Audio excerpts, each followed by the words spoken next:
Hi dear friends, വീണ്ടും പുതിയൊരു വീഡിയോയിലോട്ടേക്ക് സ്വാഗതം. റെസ്റ്റോറൻറ്റ് സ്റ്റൈലിൽ ഒരു ബീഫ് ഡ്രൈ ഫ്രൈ ആണ് ഇന്ന് ഞാൻ കാണിക്കുന്നത്. നല്ല ടേസ്റ്റ് ആണ് കേട്ടോ, ഈസിയാണ്. ബീഫ് ഇഷ്ടമുള്ളവർ തീർച്ചയായും ട്രൈ ചെയ്ത് നോക്കേണ്ട ഒന്നാണ് കേട്ടോ. അപ്പോൾ എല്ലാവർക്കും ഇഷ്ടമാകുമെന്ന് കരുതുന്നു. എല്ലാവരും തന്നെ ട്രൈ ചെയ്ത് നോക്കി ഫീഡ്ബാക്ക് അറിയിക്കുക. അതുപോലെ നിങ്ങൾ ആദ്യമായിട്ടാണ് എൻ്റെ ചാനൽ കാണുന്നതെങ്കിൽ പ്ലീസ് ഒന്ന് സബ്സ്ക്രൈബ് ചെയ്യണേ. ആ കുഞ്ഞ് ബെല്ലൈക്കനൊന്ന് ക്ലിക്ക് ചെയ്യൂ, എങ്കിൽ ഓൾ എന്ന ഓപ്ഷൻ വരും. അതും കൂടെ ഒന്ന് ക്ലിക്ക് ചെയ്യുമ്പോൾ ഞാനിടുന്ന പുതിയ വീഡിയോസിൻ്റെ നോട്ടിഫിക്കേഷൻ നിങ്ങൾക്ക് കൃത്യമായിട്ട് കിട്ടും. അപ്പോൾ ഈസി ആയിട്ടുള്ള ഈ ഡ്രൈ ഫ്രൈ എങ്ങനെ തയ്യാറാക്കി നോക്കാം. അപ്പോൾ നമുക്ക് ബീഫ് ഡ്രൈ ഫ്രൈ തയ്യാറാക്കിയാലോ? അതിനുവേണ്ടി ഞാനിപ്പോൾ 1/2 കിലോ ബീഫാണ് എടുത്തിട്ടുള്ളത്. അതായത് എല്ലില്ലാത്ത ബീഫാണ് കേട്ടോ എടുക്കേണ്ടത്. അപ്പോൾ ഇതിന് വേണ്ടി ഞാനിപ്പോൾ ആദ്യം തന്നെ ഇത് വേവിച്ച് വെച്ചിട്ടുണ്ട് കേട്ടോ. അതായത് ഉപ്പ് മഞ്ഞൾപ്പൊടി ഇട്ട് വേവിച്ചതിന് ശേഷം എടുത്തിട്ടുള്ള, അതായത് നീളത്തിൽ ഇതുപോലെ കട്ട് ചെയ്തെടുക്കണം കേട്ടോ വേവിച്ചതിന് ശേഷം. പിന്നെ വേവിക്കുമ്പോൾ പ്രത്യേകം ഒന്ന് ശ്രദ്ധിക്കേണ്ടത്, നമ്മൾ ബീഫ് ഫുള്ളായിട്ട് അതായത് നല്ലവണ്ണം തന്നെ വേവിക്കരുത്. ഒരു 1/4 വേവ് മാത്രം ആയാൽ മതി. കൂടുതൽ വേവായി കഴിഞ്ഞാൽ നമ്മുടെ ബീഫ് പൊടിഞ്ഞു പോകും. അപ്പോൾ വേവിക്കുമ്പോൾ നിങ്ങൾ ഓരോരുത്തരുടെ ബീഫിൻ്റെ അനുസരിച്ചിട്ട് നിങ്ങൾ വേവിക്കുമ്പോൾ ഒരു 1/4 വേവാകുമ്പോൾ നമുക്ക് ഓഫ് ചെയ്തെടുക്കണം കേട്ടോ. അതിനുശേഷം നന്നായിട്ട് തണുത്തതിന് ശേഷം ഇതുപോലെ നീളത്തിൽ കട്ട് ചെയ്തെടുക്കുക കേട്ടോ. അപ്പം നമുക്കിനി ഇതിൽ നമുക്കൊരു മസാല പുരട്ടി വെക്കാം. ആദ്യം തന്നെ 1/4 ടീസ്പൂണോളം കുരുമുളക് പൊടി ചേർത്ത് കൊടുക്കാം. പിന്നെ 1/4 ടീസ്പൂണോളം മഞ്ഞൾപ്പൊടി ചേർത്ത് കൊടുക്കാം. പിന്നെ ചേർത്ത് കൊടുക്കുന്നത് 1.5 ടേബിൾ സ്പൂൺ മുളക് പൊടി ചേർത്ത് കൊടുക്കുന്നുണ്ട്.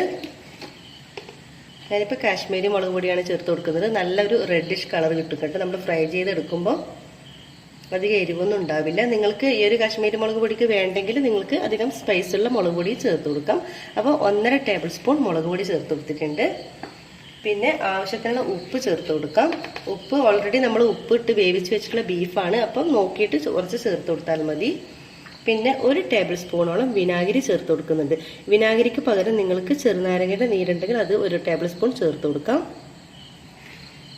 പിന്നെ ചേർത്ത് കൊടുക്കേണ്ടത് 1 ടേബിൾ സ്പൂണോളം കോൺഫ്ലവർ ചേർത്ത് കൊടുക്കണം. അതായത് നല്ലൊരു ക്രിസ്പി ആയിട്ട് കിട്ടാൻ വേണ്ടിയിട്ടാണ് നമ്മളിപ്പോൾ കോൺഫ്ലവർ ചേർത്ത് കൊടുക്കുന്നത്. അതും കൂടി ചേർത്ത് കൊടുക്കാം. എന്നിട്ട് എല്ലാം കൂടി നന്നായിട്ടൊന്ന് മിക്സാക്കി എടുക്കാം. നന്നായിട്ട് തന്നെ മസാല പുരട്ടി വെക്കാം.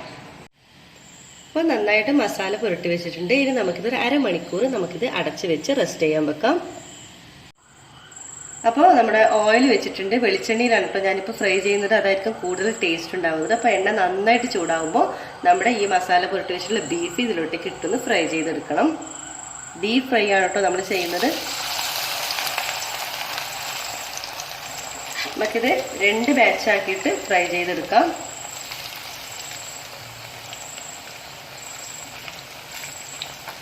ഒരു ഭാഗമാകുമ്പോൾ നമുക്ക് തിരിച്ചിട്ട് കൊടുക്കണം.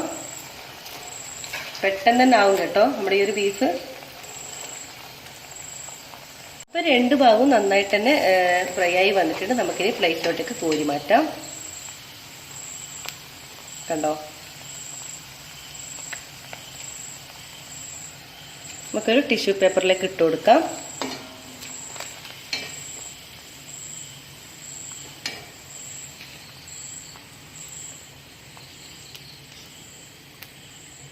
അടുത്തതും നമുക്ക് ഇതുപോലെ തന്നെ നമ്മുടെ സെക്കൻഡ് ബാച്ചും ഇതുപോലെ തന്നെ ഇട്ട് നമുക്ക് ഫ്രൈ ചെയ്തെടുക്കാം.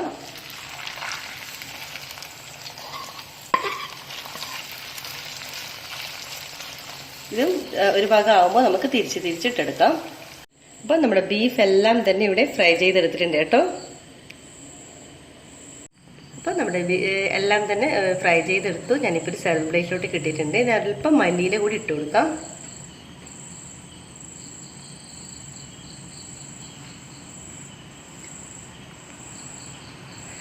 അപ്പം വളരെ ടേസ്റ്റി ആൻഡ് ഈസി ആയിട്ടുള്ള നമ്മുടെ ബീഫ് ഡ്രൈ ഫ്രൈ ഇവിടെ റെഡി ആയിട്ടുണ്ട്. വളരെ ഈസി അല്ലേ, സിമ്പിൾ അല്ലേ? അപ്പോൾ എല്ലാവർക്കും ഈസി ആയിട്ട് തയ്യാറാക്കാൻ പറ്റുന്ന ഒന്നാണ്. അപ്പോൾ എല്ലാവർക്കും ഇത് ഇഷ്ടമായിട്ട് കരുതുന്നു.